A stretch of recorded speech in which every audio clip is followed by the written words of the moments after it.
what we do is fun, man. Like, we're very lucky to do what we do. I mean, it's hard and it's a grind, but we get to work on some pretty cool stuff. So you just keep talking about how excited you are and like you're present with a lot of enthusiasm. And then I always talk like I've got the job. You know what I mean? Like, it's confidence, and it's just like communicating that like I have this, I'm the right person for this, and here's what we're gonna do. As a director, you should have the least ego on the entire set, you know, and you're hiring people to do a job. Trust them to do that job. If you don't trust them, you hired the wrong person. Evan, welcome to the Story Arc podcast, man. Thanks for coming on. Hey, thanks for having me, man. I'm really excited to be here and talk with you today. This is awesome. So I'd love to get to know you a little bit more. So Evan, you are a commercial director.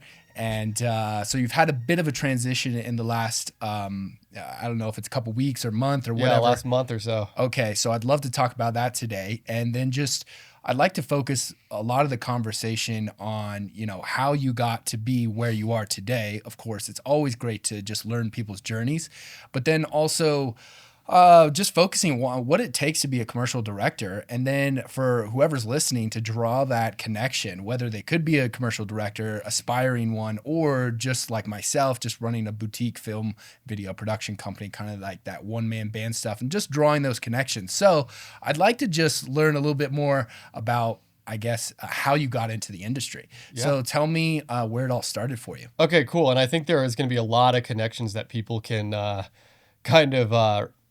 resonate with. So it started with, so I grew up in a small mountain town in Colorado called Pine, Colorado. And I went to Conifer High School, and I think that's where it all started.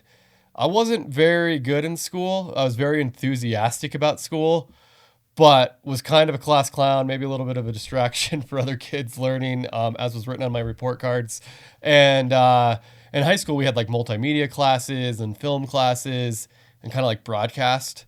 You know, they would do broadcasts every morning. Yeah. Right. We had like a little local high school TV show, and I took all those classes. And it's like the only thing that I ever just was like super excited about. And me and some buddies started our own sports show called The Sports Drill. Right. And we were like, we'd cover like the high school sports, but then we'd also do all these little skits and whatnot. Yeah. You know, and that was kind of more of the fun part of it, was like, it kind of became this like sports show with like entertainment, and then it was almost like the sports became kind of this side part of it, you know. Yeah. It was just us being clowns.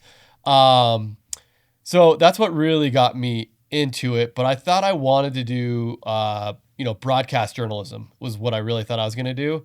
You know, I wanted to be like on ESPN. I thought I was going to be a sports anchor. Sweet. Or whatnot. So my freshman year of college, I went to and I actually went to Mesa State University my freshman year, which has changed because I did not do good in school.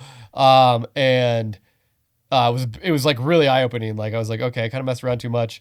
Went to Mesa State. It's now called something different. I can't even think of it, Mesa College or something like that. And I went for broadcast journalism, and I did really well and I liked it. But I quickly realized it wasn't as creative as I wanted it to be. Okay. And I could kind of see what the next 20 years of my life was going to be like. You know, it was very routine based and kind of rigid and just not that creative, you know. It felt too sterile for me. So I got my grades up. I transferred to CU Boulder, and I went to film school at CU Boulder. And I started kind of with a narrative path of filmmaking there. Went to kind of documentary, graduated, and honestly really got into sound design there. So I thought I was going to be a sound engineer. Nice. I was in Pro Tools every day, really into Pro Tools. And I graduated in like 2007, 2008. So the recession had just started, and I couldn't get work anywhere. Like, I mean, I was applying for jobs all over, wasn't hearing from anybody.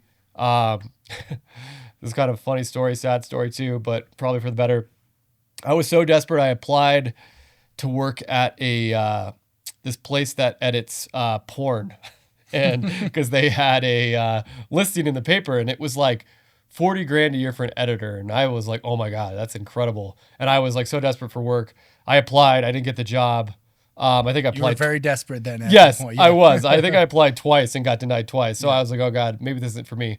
Anyway, I ended up getting more work as an editor. So I kind of started my career as an editor and kind of was just doing all these little side editing jobs. And then I got a call from a ex-girlfriend's roommate who I dated in college. And she was like, hey, are you an editor? And I was like, yeah. And she's like, oh, great. Well, I work at Crispin Porter Bogusky. And at the time, I had no idea what Crispin Porter Bogusky is. I thought it was a law firm. So I went to this interview at this place, and it was like this huge factory in Boulder. And it turns out it was the biggest ad agency in the world at the time. And they won Agency of the Decade. Alex Bogusky was admin of the decade. And they were doing all this really cool stuff. So that was kind of where I got like my master's degree, I guess. And kind of became an editor and really learned about advertising, what brands want. But as an editor, you're really learning how to tell a story. Yeah. And all the pieces you need to tell a story. So it was almost like what really set me up almost for directing was I was seeing what was not happening on set. And I was like, oh, it'd be really cool to get this, or why didn't they do that? Or you kind of see the mistakes that were happening. Yeah. And so, I kind of just started editing a bunch there, and I was freelancing at other ad agencies and kind of came up through advertising editing, which I had no idea was even a thing. But I really liked kind of like the fast pace of it, good budgets. Anyway, right as this was happening is when like DSLRs came out.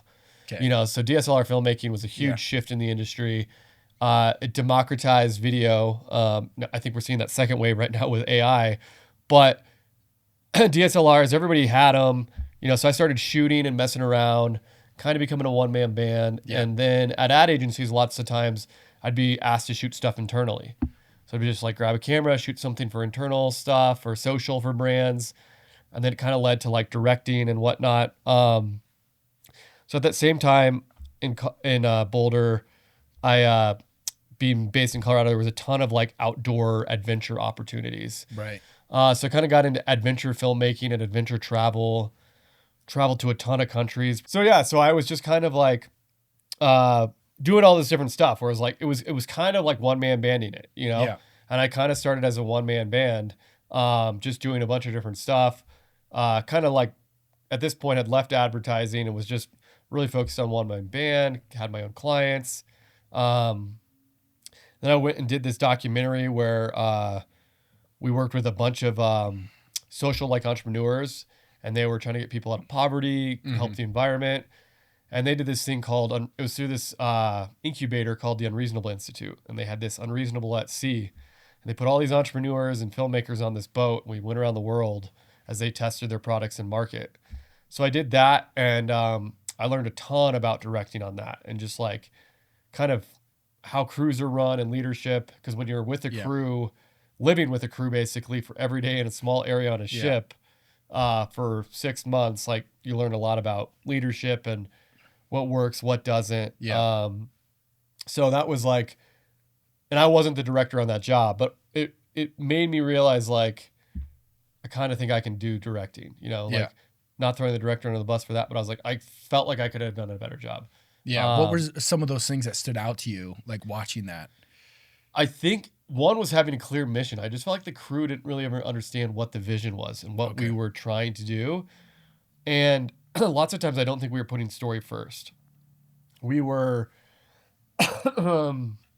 making more like, I felt like just trying to like show too much of like, it's almost like right now with commercials, like, right? It's like, it was too much showing like the product of these brands versus like really telling the story behind the product. Yeah. If that makes sense. And about what time was that? Like what year? This was 2012. Yeah. So I was. So that commercial story space was really evolving at that time. So essentially you're kind of pioneering that, or at least seeing some of the front runners and then adopting that within your workflow. Oh, totally. And like branded content was just becoming really big right there. And like I said, it was becoming way more affordable for brands to make content, especially brands that weren't huge, right? Like at the time it was only the elite could do television or whatnot. And then we were getting a lot. That's like the first of when we started to get OTT. So like, YouTube and Netflix and Hulu and Vimeo, like advertising over the internet, So that's when all that was coming, and almost anybody could make a commercial back then, you know? Um, and then when I got back from that job, I was like looking for office space, and an old contact of mine hit me up and said, "Hey, I have this idea. I want to start this company." And that was Illuminati Productions. And so I uh, met with Scott McDonald, who ended up becoming my partner, and a few other guys. And we started Illuminati, which is a production company based in Denver. Which is like one of the bigger production Yeah. houses in the area. Yeah. Yeah, like Yeah. the go-to kind of production house for those listening. I mean, it's like a big deal in the area for sure. And so you're running, you know, side by side with these guys. So yeah, tell me about that journey. Yeah, so that was really crazy because it started as four guys, and I one of them I knew well, and then the two other guys I didn't know at all, and Brad Connor, who I absolutely love and respect, he was kind of like my counterpart. Like we were both like the creatives and directors. Yeah. And I had never met him in my life, and we went into business together. And Yeah. you know, 10 years later, like, you know, couldn't have asked for a better partnership. Yeah. And he's an amazing director and DP himself. So yeah, so we did Illuminati, and it started as four guys, and then we moved into like a 30,000 square foot warehouse. I think it turned into like 12, 15 employees. A couple other companies grew out of Illuminati. When did you guys start? I missed that. That was 2014. Okay. Yeah. Into 2014, like 2015. Yeah. And it kind of started as us just like pooling all our clients together. Mm-hmm. You know what I mean? We just like, Yeah. it was like the four of Makes us were sense. kind of like independent guys, and we all Yeah. just merged together. And then all of our work, even to this day, was like a lot of just word of mouth.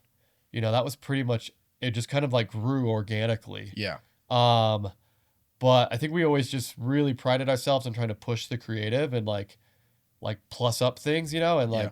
Brad and I always just had the saying, like, we just want to make cool shit. Like that was Yeah. kind of what the driving force behind the company was just trying to make really cool stuff. Yeah. And we had a couple other companies that grew out of it. So, Cinebody, which is a user generated content software company. Yeah. I've seen that on Yeah. on that website. Yeah. Yeah, that's kind of cool. And then in COVID, that company blew up. It grew like 300%. But we Wow. started it before COVID, and then COVID, it really took off because that's all people could really Yeah. do at the time for a while. And then we have a fabrication company, which is really cool. And it was like, you know, started off like building sets and stuff for production, but now it's like, you know, crazy experiential marketing. So building like Yeah. stages at Bonnaroo, or big things for Red Bull events, or the GoPro games and Meow Wolf, all sorts of different things. And then there's also a tattoo Yeah. studio Yeah. there. So it's like the creative hub. yeah, yeah. Right? There's a lot going on. Yeah. Yep. Yeah, it's like a little creative warehouse, fun factory, I Yeah. guess. But then recently yeah, you've kind of transitioned out of that Yep. role a little bit, kind of doing your own thing.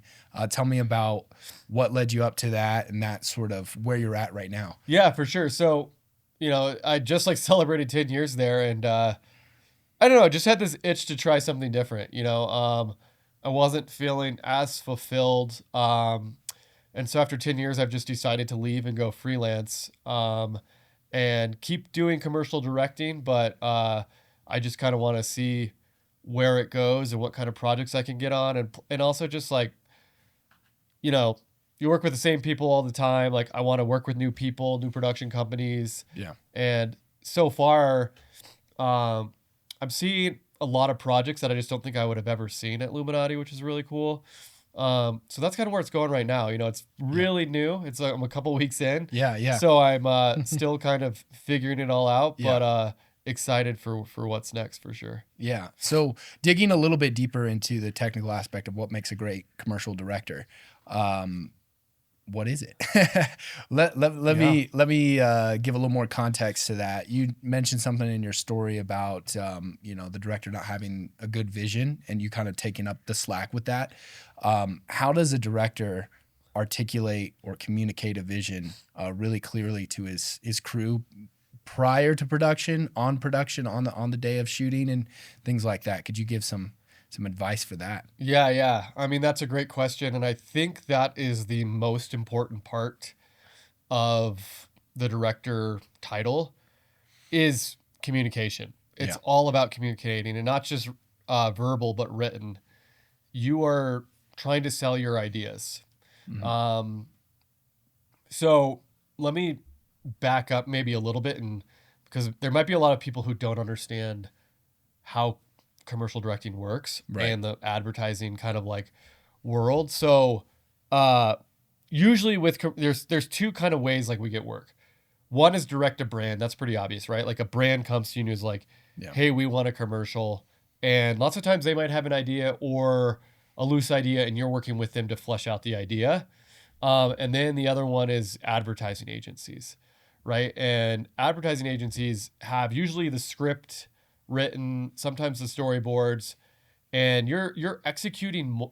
You're more of an executor, but you're adding punch ups and like, oh, we could do this, or maybe we did that, or like, what if he said this? So you're collaborating with them, taking it from like written and kind of like the copywriting, and then like, how do I add the visual to this? Yeah. But when a job comes in, you're triple bidding usually in a directing space, so it's super competitive. So what happens is they first like they'll be like, they'll go to the production company and be like, hey, we have this job. Let's just say it's like a job for Cheerios cereal. Like, we have this Cheerios job. Do you have a director that you think would be good for it? The executive producers or head of production are like, oh yeah, we've got this guy or girl, and we think on her reel or his reel, they've got some things that would work. So then they submit that director to them. If the agency and the brand like that director's work, they then invite them to triple bid. And so triple bid is like you're competing against two other directors, right? Yeah. So then you have to do a treatment. So a treatment is you're like writing out your vision for the spot. So you're taking them through every aspect of the commercial. So you're writing this out in a deck form. So it's a visual representation, but also written. And then you have to pitch. So then you're pitching in person or in Zoom. So there's a ton of communication going on. It's not just written, but now you have to almost perform and communicate your ideas back to them. How long would it take to put something like that together? Usually it's about a week turnaround. Wow. And you're basically competing with two other people also on the preference of the client. Yep.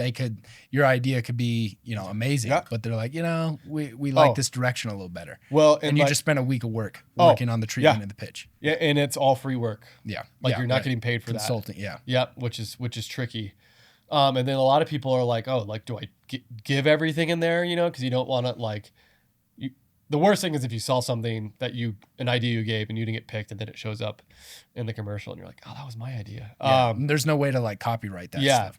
Yeah. Currently, no, there's a lot of conversations going on right now about getting paid for that, and kind of like, this is like your IP. So because they could use it, the next few quarters down the road. But you're right. It's your IP. It's what you created. And most people don't do that. I think there's kind of like a written code, or unwritten code that most people don't do anything. I've had one sketchy thing where I didn't get a job and somebody took my locations. I had put the locations I was planning on using, and I thought that was pretty weird. And you had to like grow up where I grew up to know where these spots were. Gotcha. One was like a waterfall and a tennis court. Yeah. So that was the only sketchiest thing I've seen, but for the most part, that doesn't happen. So yeah, you really clearly have to like communicate your ideas, and then you get picked, right? And so you're jumping on a call probably with the client, and you're walking through the pitch deck, and just explaining your ideas, and they're providing feedback. In those moments, like, what are some good just approach with just negotiation or communication skills in that moment? Like, are you trying to be real casual? Are you trying to be real high professional, or at like, punch it up at different moments? Is there like a call to action at the end? I know it's a little bit different than, because you're not the agency, but you're someone that they're going to be working with. But is there any tactics with that? I mean, it's the couple things. Yeah, for sure. So one, I'm always like super enthusiastic. Okay. And that's a lot of feedback I get is like, this is what we do is fun, man. Like, we're very lucky to do what we do. I mean, it's hard and it's a grind, but like, we get to work on some pretty cool stuff. So I'm really enthusiastic about it. Like I'm super excited. I want them to make them feel good. And then there is a lot of like butt kissing, I guess, brown Yeah. nosing, where you're just like, I love this script. This is such a great idea, but you just keep talking about how excited you are and like you're present with a Yeah. lot of enthusiasm. And then I always talk like I've got the job.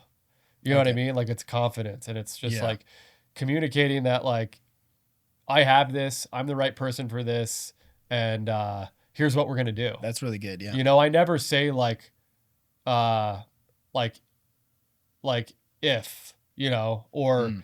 Yeah, if those we conditional win. things. You Right. just say Yeah. it confidently, but Yep. you're excited, so it doesn't come across like you're just being super arrogant about it. Yeah, that's a really great approach. What about do you ever talk as a director? Are you just giving your rates to the agency, or are you talking about the budget or anything like that? Yeah, so the budget, so this is kind of nice about being a director. Like at a certain level, you really are just worried about the creative. And then like you're either brought in by a production company, or let's say like even like now, like I could get a job myself as a freelance director, but I would probably hire like a producer and EP, and they kind of handle all the budget questions. So when you're pitching, it's it's all just about the creative and how you're going to do it. And then afterwards, you email your bid packet, and that'll have the budget on it. And the EP or producer usually will follow up with the agency or client's EP and producer, and they kind of talk about money and numbers. Yeah. But the biggest buzzkill to creative is probably talking about budget and whatnot, and Yeah. what's possible and what's not. So at this stage, you're still just dreaming and trying to create this Yeah. excitement and Yeah, energy. are you given any numbers in terms of Yes. the production? Yeah, Yeah, from, yeah. from the beginning, like hey, Yeah. So typically it's like, oh, like they kind of give you like, we're trying to be like around like 150 or whatever for like something like this, Yeah. or, they'll kind of give you a ballpark, you know? And it always changes. Sometimes it's like, oh, we can't go over this.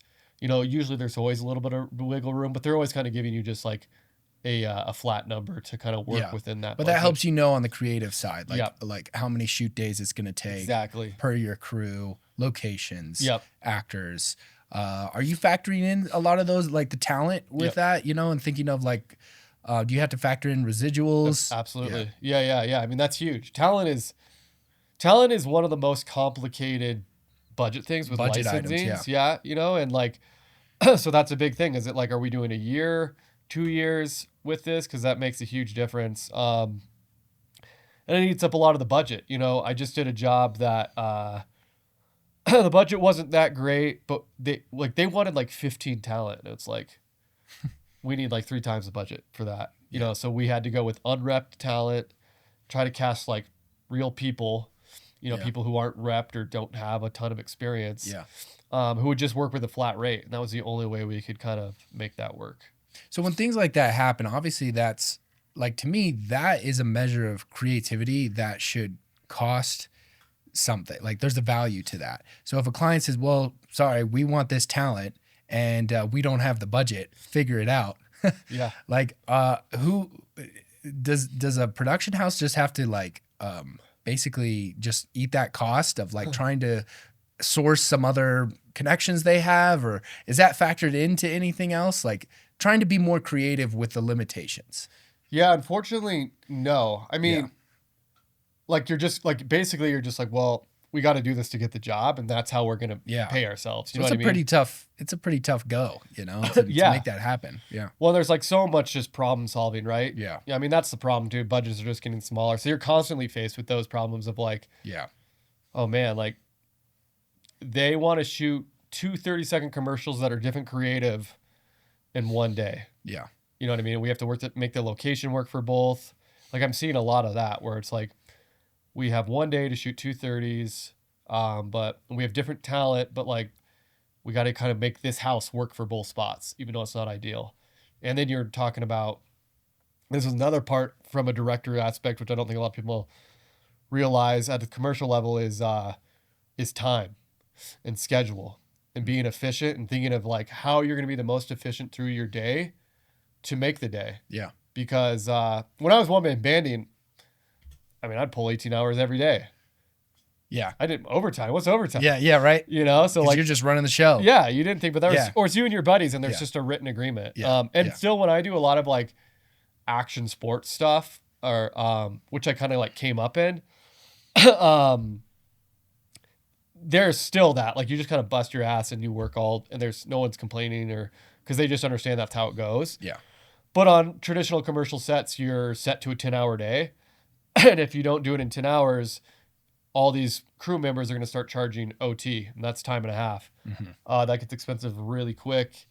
And lots of times it can go both ways. Usually, like, you can try to get like an overage. Like, if you kind of know there's going to be OT, the producers will work with the agency of like, hey, like, we need an overage for X amount of dollars because we're going to go into OT.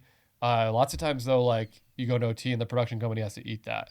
You know, so you're eating into their margin. And then you're not going to get hired again as the director because you're going over, unless there's a great reason for that. Exactly. In your mind, as of just working as of late, like, what are some great ways to minimize that time? Like, whatever eats into that time. What are those things? And then how do you kind of overcome those challenges? The biggest thing is being prepared, planning, pre-pro. Yeah. Like, so this is why I love the director's treatment and the pitch process. I'm like kind of a maybe weird where I actually really like the treatment process. I think it's fun, but I mean, you figure out the whole job. Like, you literally figure out every aspect of the job in the treatment. And then, so you're just dialed ready to go into the shoot, you know? So usually when I go to shoot, I know every single thing that's going to happen. And shoot days are really easy for me. You know, it's way harder for everybody else. Like, I see the DP and sometimes I feel bad. I'm like, man, you're working so hard. And I'm just kind of sitting there because, like, I've already done my work. Yeah, you know? that makes sense. Yeah. And then I'll do more on the back end in the post and the edit. But I figure everything out. So I honestly, I shoot every job before I even get on set. Yeah. Tell me about that process, and like, what are some of the practical, like, actual tools that you use for pre-production? Yeah. So one thing is Millanote is a software or program I use, and it's pretty affordable. I can't remember. It's maybe $100 a year, but I think a lot of people would be familiar with that, especially if they're on the YouTube space. Like, a lot of marketing has been done with, Millanote's like just a great way to organize all it's kind of like your brain of the operation. Yes. Yeah. And I like it way more than like Google Docs. Like, you know, because it's like, you just can't move or visualize stuff. So I use Millanote a lot to kind of like put all my ideas just down and like visualize it.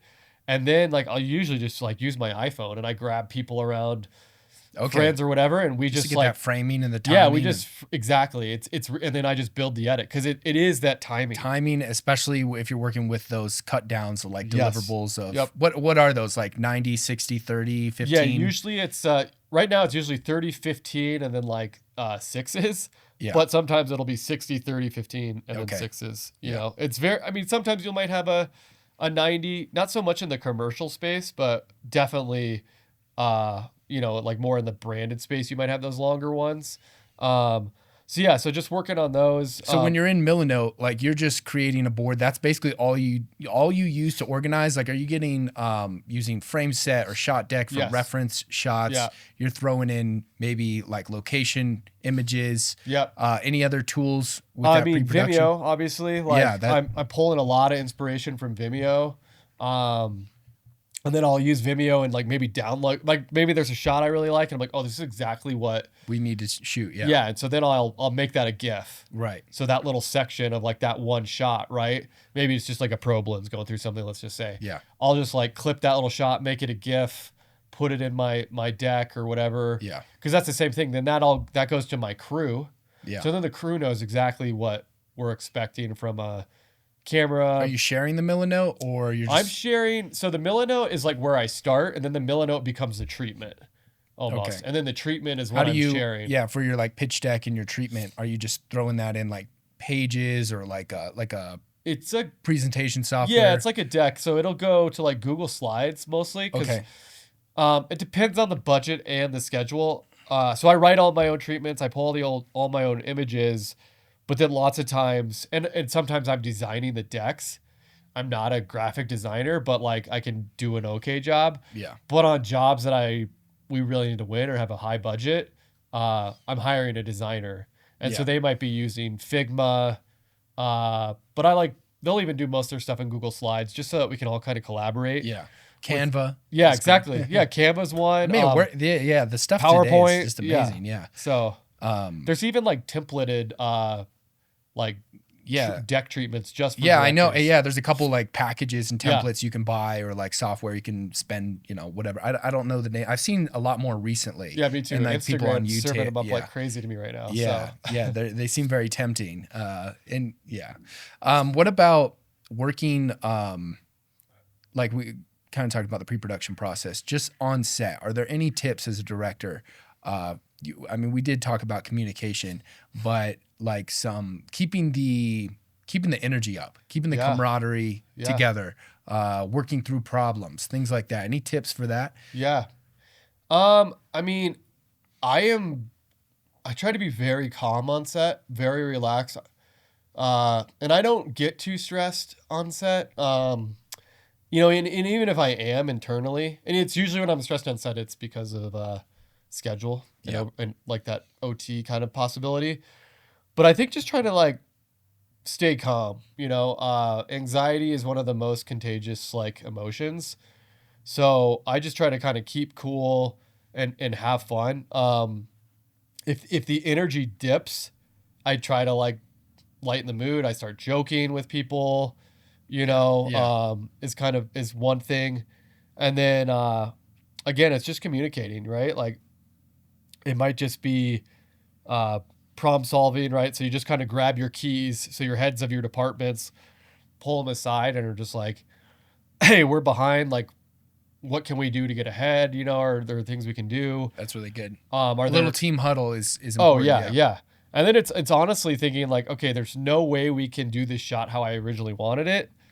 So we're just gonna have to rethink that shot. Like, what are some ways we can like redo this shot, simplify this shot? And I'm because I have an editing background, I love options, so I have a lot of options.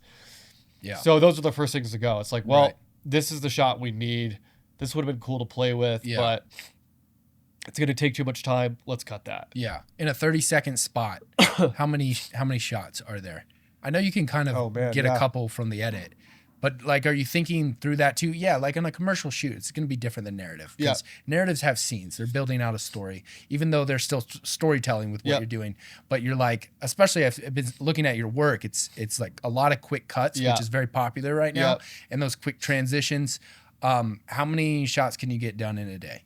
I can get a lot done in a day. Do you think, is that a metric that you track, or is it? It's not really, to be honest, and maybe I should. I think more about like blocks of time. So that's what I always tell my ADs who keep track of the schedule. I was like, don't break down the schedule based off a shot. I mean, like, you can yourself, but don't do that to me, because that's when I'll get stressed. Like, just be like, okay, we're in this kitchen, right? And let's say we have... I like that. That's a great idea. Yeah. Let's say we have like 5 shots or whatever. Rather than putting like, okay, for shot 1, you have 15 minutes. Because I'm like, I know we're not going to get that shot in 15 minutes. In my head, I know, that shot's, we're going to probably spend an hour there. Because especially if you're setting up like in a scene, almost like scene blocking time. Yeah. Yes, because exactly. you could get like 15 shots really quick. But it took, the first 2 shots of that, or the first shot may have taken, 45 minutes or an hour to set that up just to get to that one shot. But now you can play around in there. Yes, and now you've got 15 shots you can work with, or whatever it would be. But well, and sometimes they don't understand like how I'm going to get the shots, So there's like, I just did this job for Noodles and Company, and we had this kitchen scene with a lot of characters. And, I have like a wide shot, a medium shot, close-ups of this, and there's all the, and like the ADs are like, how the hell are you going to get all this? And I'm like, well, it's not like shot, reset, get that. Like, I'm like, get the wide, move in, punch in. Like, so I, and then you're just like moving around. So like, go down to the plate, now fall up to their mouth. Boom, there's like 3 shots right there in a matter of seconds, you know? So you're kind of, because especially that job is a little more like docu-style how we filmed it. So I just watched that quickly. One before we jumped on the podcast. That's really good to know too, because you're getting that pressure from your AD of like, you're not going to have enough time to run these shots. But they can organize it how they want. I think that's a really good point. Yeah. But you got to be mentally prepared enough to know, okay, within this scene, we're doing this and the lights are basically all set up. Maybe there's just a small adjustment between a couple of these different shots, but grouping them together. And this is probably a lot more important for commercial directing, Yep. or commercial films, and then maybe some with short films too. Yep. Because I've noticed that I like to dial things in. My last short film, Unprofessional, was a very tight edit, and I wanted very specific shots and angles. It was very like commercial like, Yeah. even though it was telling a story. At least this one segment for about 60 seconds was very tight. And it was a similar process. We were shooting in a kitchen, at a dining room table, which was like merged with the kitchen, and we had a microwave shot. We had, he got burned on some the food he was eating, but it was like all these quick like cuts and quick shots. But you can really bang those out pretty quickly if you're all set up and ready to go. So I also noticed another thing in your work too. You've got some VFX work in there. Yeah. And you may have some expertise with that, but a lot of times, typically you don't. With the CGI and working with that, do you have a VFX supervisor, or do you talk through your with your VFX artists, specialists, and working with that beforehand? And what's your level of expertise with that? Yeah. So first off, I love VFX, and it's definitely where I want to go. Like, Okay. I want to do more VFX work. Like, I just love, like, it just opens up so many possibilities, and you can do so much with it. And I love like kind of world building. I am no VFX expertise or like background. I knew After Effects and whatnot and understand some of that stuff, but I always sucked at After Effects. So I lean heavily on people, and this is going to go to every crew member. This is kind of a thing I always say is hire people who are better than you. Like, I try to hire like the best people ever. And I think that's something too, as we talked, you asked me a question earlier about like some tips, is like, directors have egos. Like, I think like as a director, you should have the least ego on the entire set, and you're hiring people to do a job.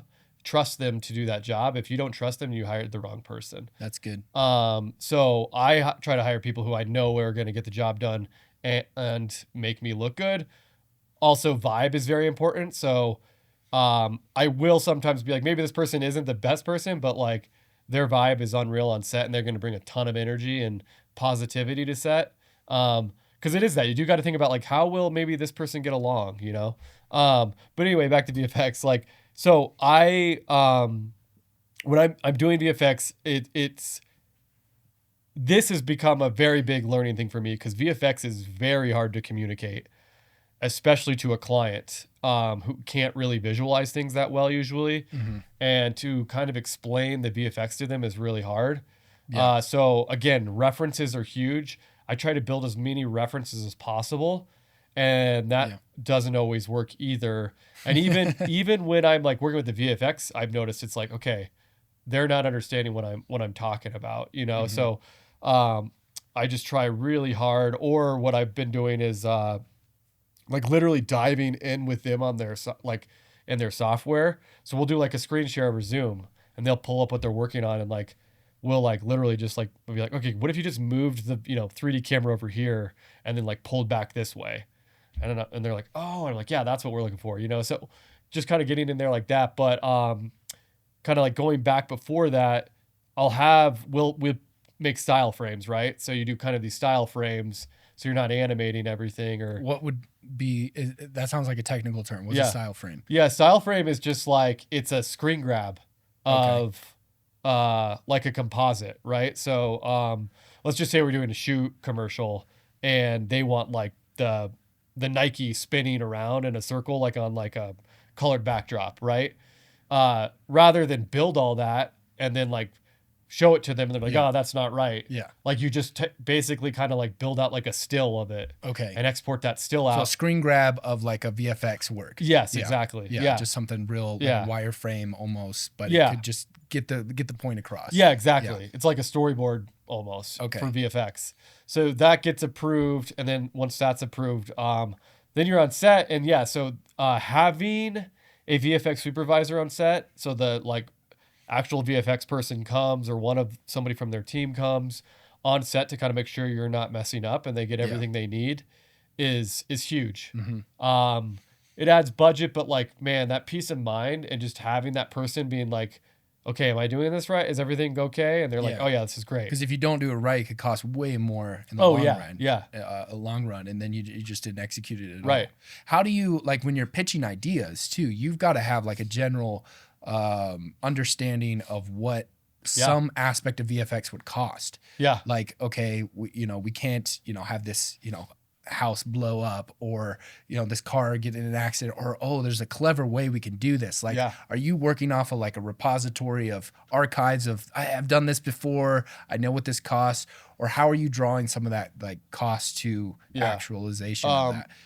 A few ways. One is like just kind of like previous experience, and especially more like producers will know. Two is it's just calling up the VFX house and being like, hey, here's what I think, how much do you think this would cost, or being like, we've got this set aside for VFX. Could you do it with that number? And they're like, yeah. Generally, I'd say VFX guys are way under budget. Like, it's always like, oh yeah, we'll do that. And then there's always something that's like, oh, we didn't think of that. And like, then they're doing it for, probably way less than they should. But VFX can solve a lot of problems. Like, I just had this job that isn't out yet, but I'm like so excited about it. And the job didn't need VFX at all, but I just like figured it was going to be really hard to get it practically. And so it was for a dog food commercial, and there was all these crazy elements going on. And then with like a real dog, I was just like, this is going to be almost, I just was like, and I've worked with a ton of dogs, so I was like, this is gonna be really hard to get. We had a robot camera, right? I wanted a robot camera to do the move because like there was stuff flying through the air, and I was like, what if we just break this shot up into different plates? Especially if we're gonna have a robot camera, we have a repeatable camera motion, right? And so then it was like, we'll shoot the dog first, right, on a Luma key, and we can just separate the dog and make that its own asset. And then we'll shoot the background, right? So then the dog can go do whatever. We don't need the dog anymore. Shoot the background clean. And then I had like lamps falling down and stuff. So it's like, okay, do a plate of that. And then we had all this like debris flying in the air. So it's like, okay, let's shoot a plate of that.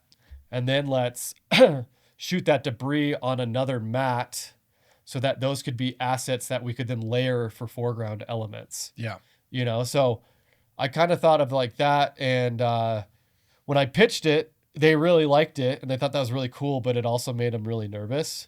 Like sometimes VFX is just scary to people and they're like money, or it never quite looks like they hoped it would, Yeah. But then on set I basically said, so they were nervous about it. What made them seal the deal? Like, hey, I got this. We can make this work. I basically told them like, look, let me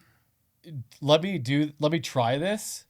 And then I'm like, and then I will try one practical, like everything in one take for you. So kind of like a safety take. Yeah. Yeah. One rule. I always just go like, one for me, one for you. Yeah. You know what I mean? They're like, it's like sometimes on set, if something's not like, they're like, hey, we don't like this or whatever. And I'm like, can I just get one for me? And then I'll get one for you, and they're like, okay, cool. It's a good little phrase. Tuck that away. Yeah. And then, and then I'm like, if there's not enough time, we can't do yours. But no, I'm just kidding. So it worked. Yeah, so it worked, but then on set it really worked because I did all my plates, and then I was like, all right, let's try a practical one. And in my head too, like I was constantly thinking like, maybe I'm overthinking this, and like everything would be fine, and I should just save us a ton of time and do it in one take. But then we got on, we had these effects fans that were blowing everything around, and then you have the robot camera. Yeah. And we had a wide lens. We had to start right here on the dog's face, like really close, like inches away. And then the move to see the whole living room to pull back was 8 feet. So the camera's moving 8 feet in half a second. So the camera's hauling, right? So I was like, is that going to spook the dog? We have trained dogs, but like you just never know. And we fire up those VFX fans, and the dog goes ape. And he's like, he like went after someone, like barking and growling and stuff. Whoa. And it was just so many people on set. There was probably 30 people huddled around this dog. So the dog was freaked out and wouldn't do it. Yeah. And so like the client was just like, all right, well, we feel good. We got it. We Yeah. got it how you said it would work. So Yeah. So yeah, because it wouldn't work with the dog yeah. pooping out. So that's the thing. Like if I would have showed up and not Yeah. thought of like a VFX Different- solution, yeah. like, you know, then so at that it wouldn't point work. they're, you know, tip their hats to you and like, well, we're glad we hired you to figure that one out. you Yeah. know?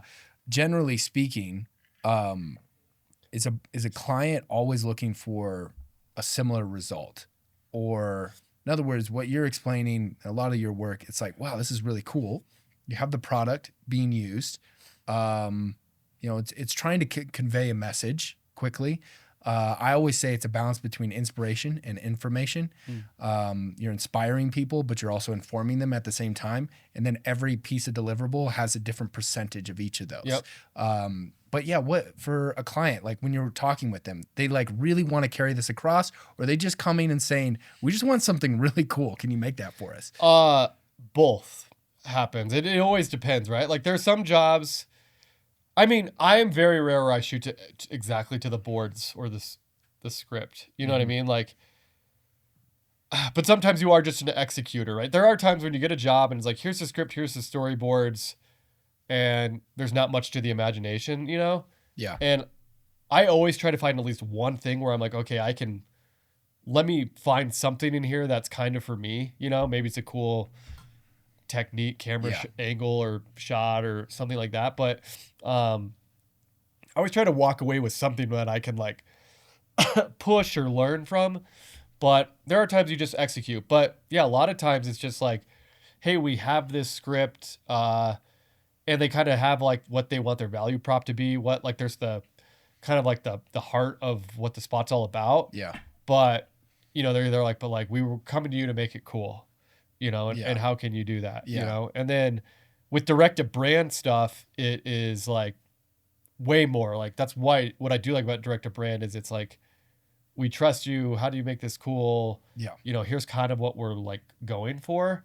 Yeah. But you have a lot more than like creative control, I feel like, with direct to brand. What do you feel like the shift is right now with the types of content that you're producing versus maybe like something 5 years ago?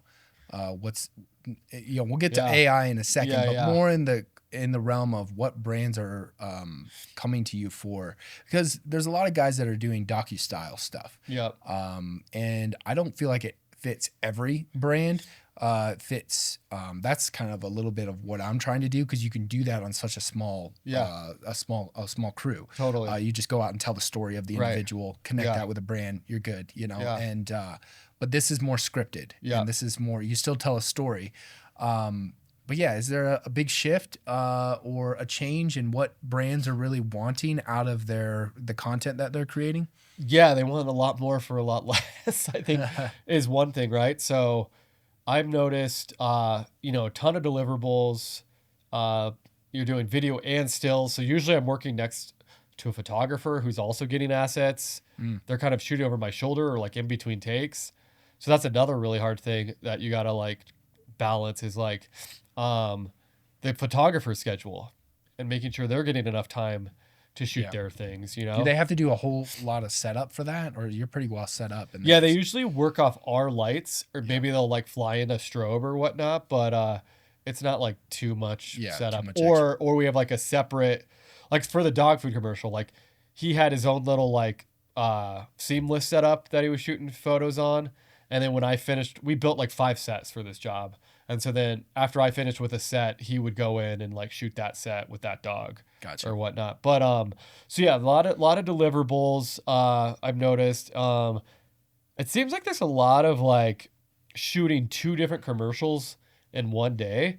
So same brand, but you might have like one script for like, if let's just like go back to like, I don't know, like let's say deodorant company. Like you might have like a comedy script that's around this deodorant, and then one that's like more lifestyle around this deodorant, and you're shooting them the same day, but the creative is like completely totally different. Like they're not in the same campaign even. Right. And so I think you're seeing like a lot of A/B testing and whatnot. I mean, analytics have always been huge, but I see that more like just like trying to figure out stuff with analytics and what's going to perform the best.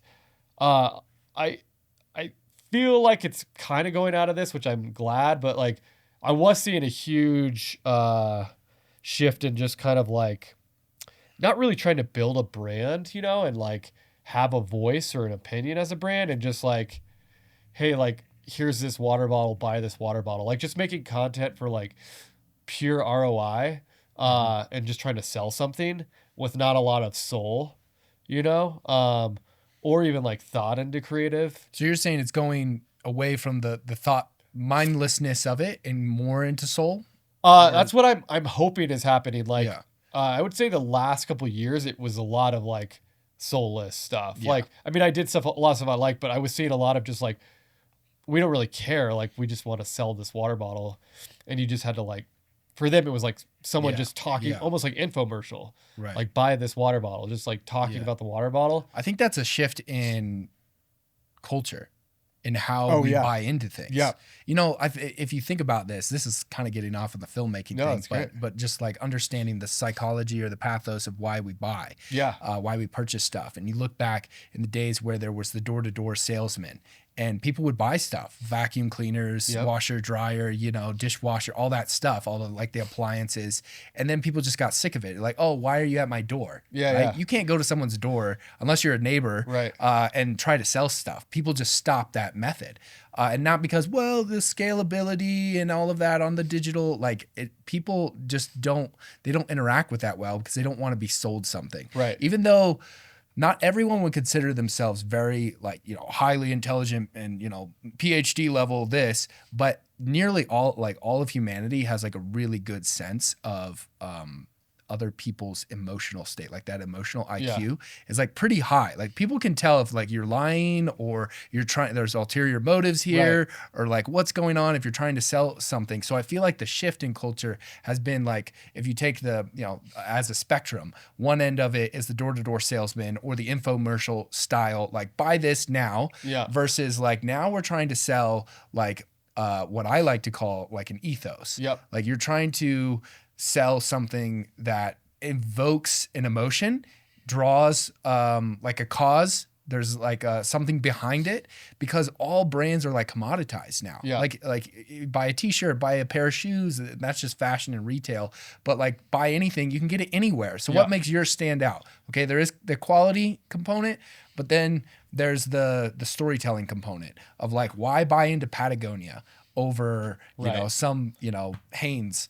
You know, because Hanes doesn't have a story. Like, I don't want their t-shirts or their clothes or, you know, retail. I don't want any of that, because there's like, there's a story to be told, unless it's just a utilitarian, you know, view of like what I can get out of something. But I think that's my hunch of like, and it's only going to shift more and more that way. That's what, as the next generation. Yes. And I think that's what I'm hoping for sure. Because like, well, a couple of things there. Cause I think like what you're talking about, the door to door, because like, salesmen, like, because I think what happened was with social media, our attention spans got a lot less, right? And we're just scrolling all day, and most people don't scroll, stop, and watch something for like 2 minutes or whatnot. You know, they're it basically kind of became this thing of like, we're creating content that's here today, gone tomorrow kind of thing, where you're just like scrolling past it. So a lot of these brands were like making stuff. As everybody was just selling on Instagram, like we need something that could just like, as someone scrolls through, like catches their attention, they can order it and then move on. That's where like UGC, are you familiar with that?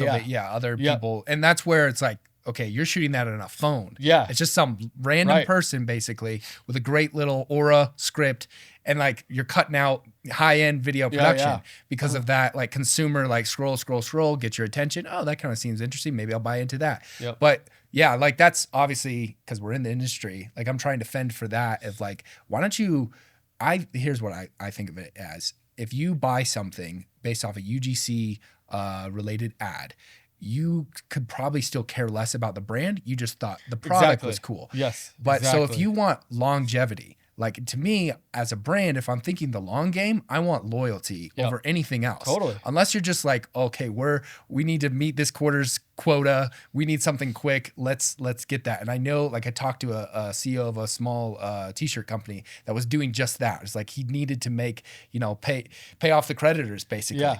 But I think if you're thinking long term, you want to play a long term game, and the long term game is like working on people's values and ethics.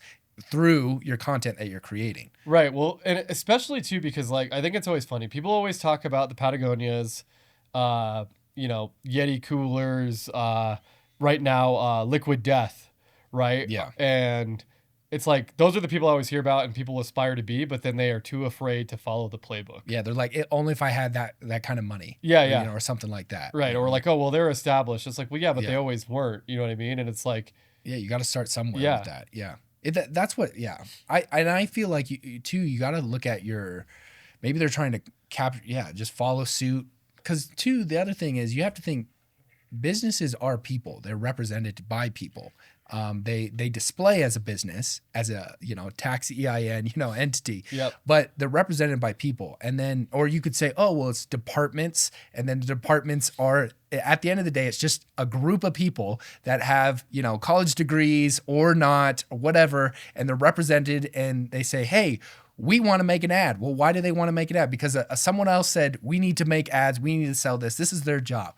But a lot of times their speciality doesn't come with story. It doesn't come with like creative storytelling. Right. So then they sign they find an agency, or they find you like, hey, you do what you do. But in other words, I feel like they need to buy in to how we inform them about the psychology of buying something. Right. A little bit more of like, not just like, hey, we're just here to fill a creative gap.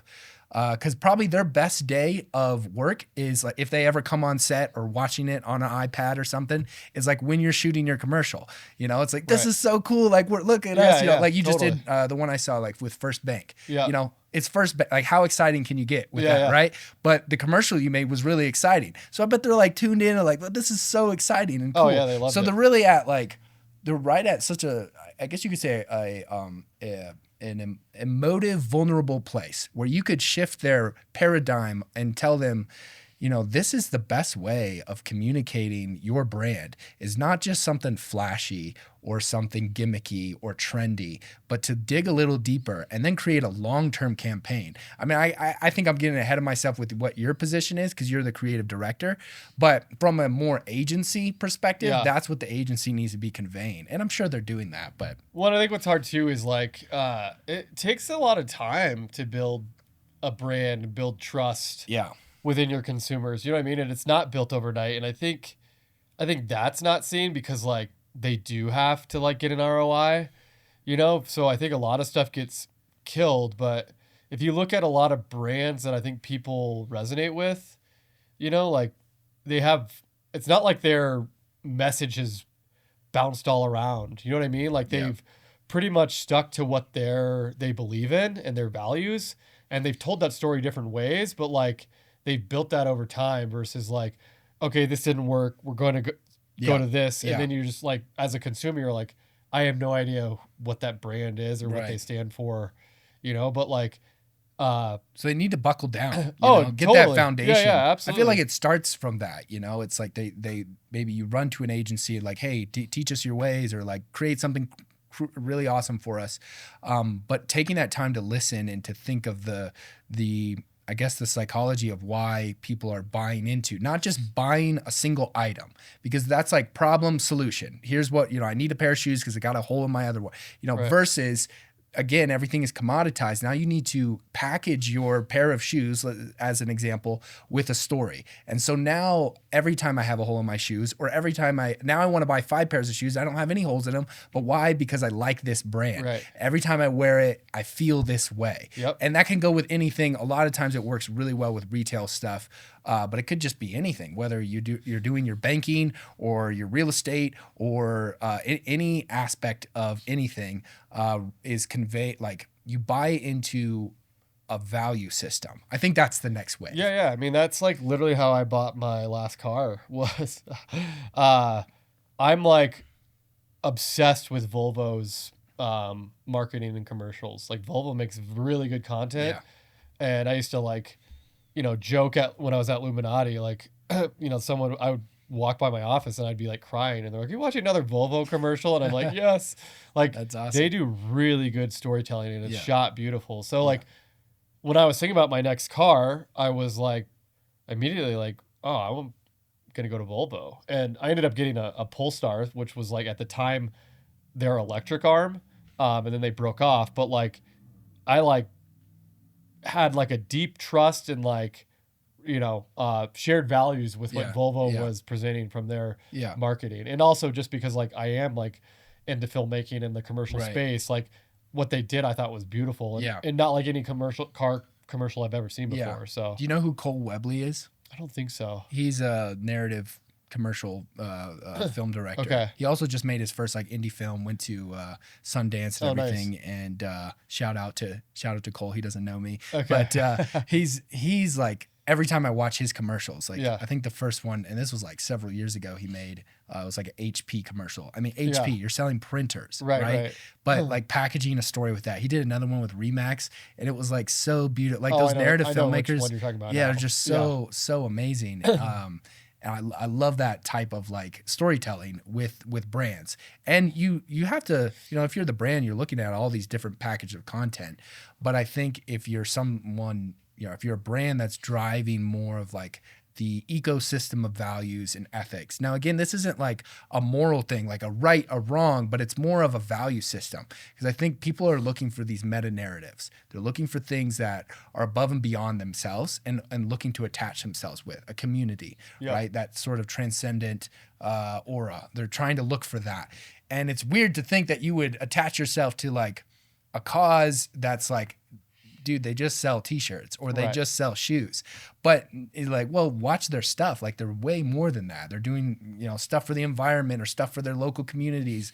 But you're tying all of that into that brand storytelling. And I feel like, that's what I'm passionate about. And that's Yeah. why I call this a story arc. That's what I want Yeah. other brands to recognize for sure.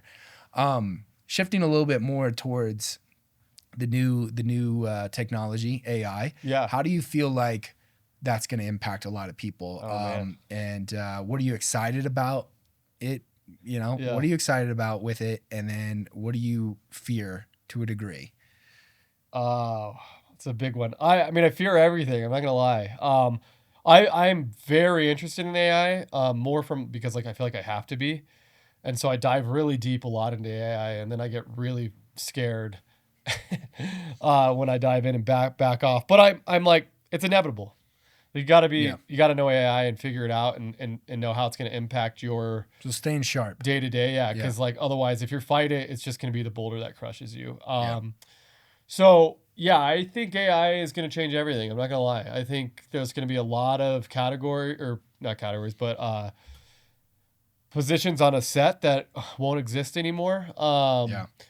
Across the board too. Like we don't want to Yeah. just say with filmmaking, Yeah, but yeah. like all industries are Yeah. going to be affected. Yeah. For sure. But yeah, keep So what excites me about it is, I go back and forth. Like, is the democratization of an industry a good thing? Mhm. Yeah. I don't know. I think about this a lot, and I'm like, I think yes, and I think no Mhm. at the same time. I think sometimes what makes it something special is the, what's the word I'm looking for? Like, kind of like, Well, the barrier to entry. Yeah, right. The ability to be a technician yeah, sort of increases your value because now Exactly. you're a high Yeah. level, whatever, DP or Yeah. whatever technical proficiency you have. And now that barrier is reducing. Your technical skills are now becoming more accessible. Yeah, exactly. Democratizing Yep.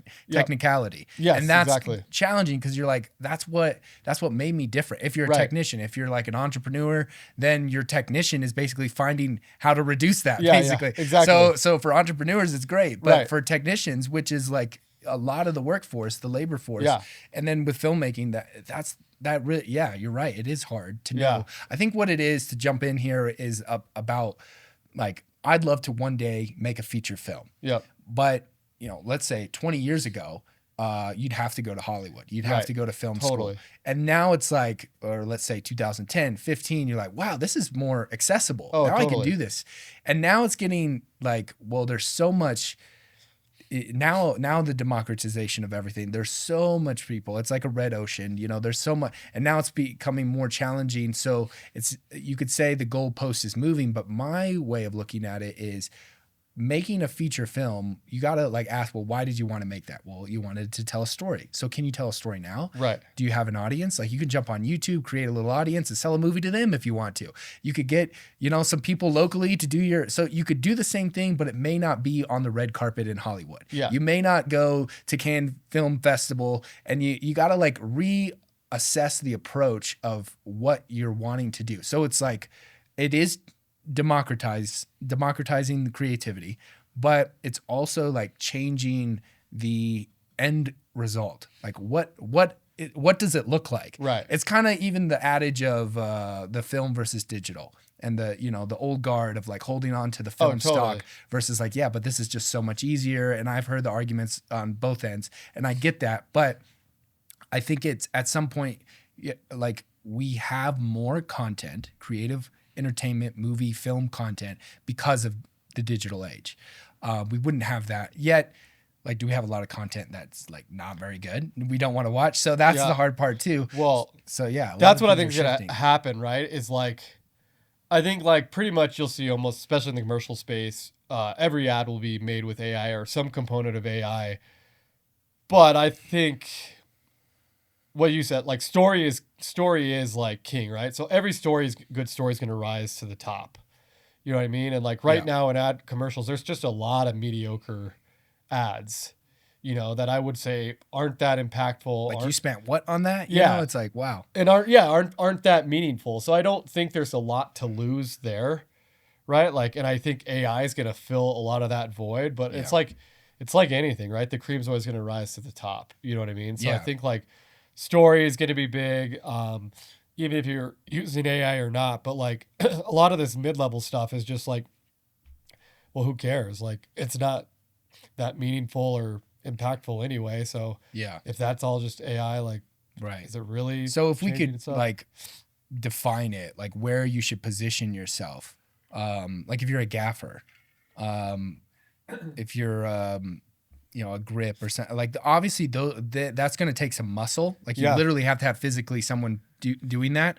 I just saw, I think a lot of people probably saw this like on the filmmaker IG account of Boston Dynamics robot holding like a Movie Pro, like a camera on a stabilizer. And I love reading the comments because the comments like tell you so much about the pulse of culture and like where everyone's at. And like some of the comments were hilarious, but sad at the same time. It's like, of all the things, like you could be cleaning up trash, you could be washing dishes, but they had to be holding the camera and stay like, that's what, like, come on, leave those ones for us, let the robots go clean up the trash or do the laundry for us.